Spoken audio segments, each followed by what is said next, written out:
Kontumeeyo haween ah ayaa ka faa'iideystay tababarkan oo la xiriiray isku xirka haweenka iyo golayaasha. Waxaan aad ugu faraxsanahay inaan ka qayb qaadano seminaarkan loo qabtay haddaanay haweenka. Sidoo kale cinwaanadan tababarka waxaa ku jiray hogaaminta, dhexdhexaadinta nabadda, dib u heshiisiinta iyo horumarinta wadajirka bulshada. Haddii aan ka sheego waxa aan ka faa'iiday isku xirka haweenka iyo golayaasha hogaaminta dhexdhexaadinta nabadda dib u heshiisiinta horumarinta iyo wadajirka bulshada waxa kamid ah WBS wax loo yaqaano oo ah Women Peace and Security yani waxaan meeshan ka ogaanay in dumarka ay yihiin the backbone of the social life laf dhabarta bulshada in dumarka yihiin sidoo kale haddii dumar la waayo in bulsho la weynayo. Gudoomiyaha midowga dhalinyarada Barawe Zakariya Maxamuud ayaa qayb ka ahaa dadkii ka hadlay madasha. marka dhamaan waxaan leeyahay insha Allah inta meesha fadhido kulay waxa ku matilaysi meesha bulshada oo degmada joogo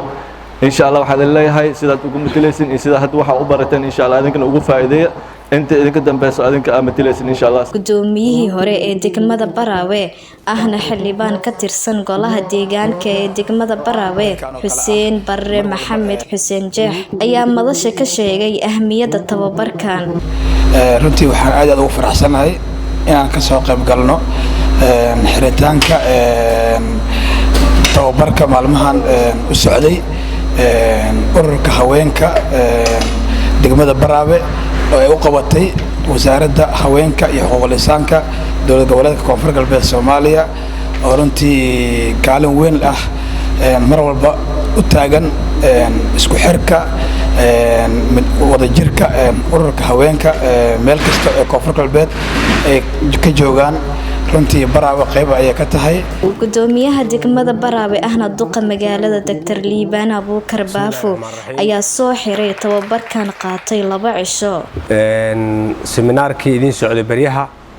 ee ku saabsanaa xuquuqul insaanka oo salka ku haya horumarinta haweenka ama dhiirigelinta haweenka taasoo looga gal leeyahay sida haweenka ay uga qayb qaadan lahaayeen arrimaha nabadgelyada arrimaha la xiriira isdhexgalka bulshada arrimaha la xiriira dib u heshiisiinta dhibaatooyinka ka imaan kara nabadgelyada maadaama ay hooyooyinka yihiin laf dhabarta bulshada ayna taas macnaheeda tahay qof kastoo maanta la arka ama horumar gaara ama ilaa jagooyinka ugu sareeya ee bini aadam uu gaaro maxay ahayd intuu nool yahay qofka dhalay oo soo barbaariyay maadaama ay hooyo tahay waxa laga maarmaan ah marka hooyooyinka inay mar walba qayb ka ahaadaan ama ay ku dhex jiraan howlaha socda ee si guud wadanka Soomaaliya si gaar Koonfur Galbeed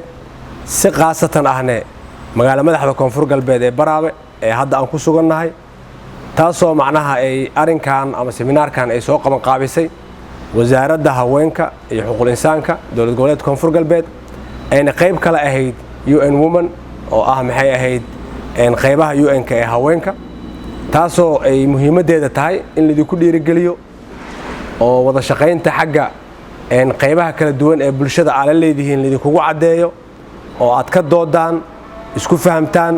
bari ka maalina maxay ahayd sidii aadan gadaal uga degin ama aadan u dhihin doorkeena ma ahan ayaa loogu talagalo loo qabtay hawshan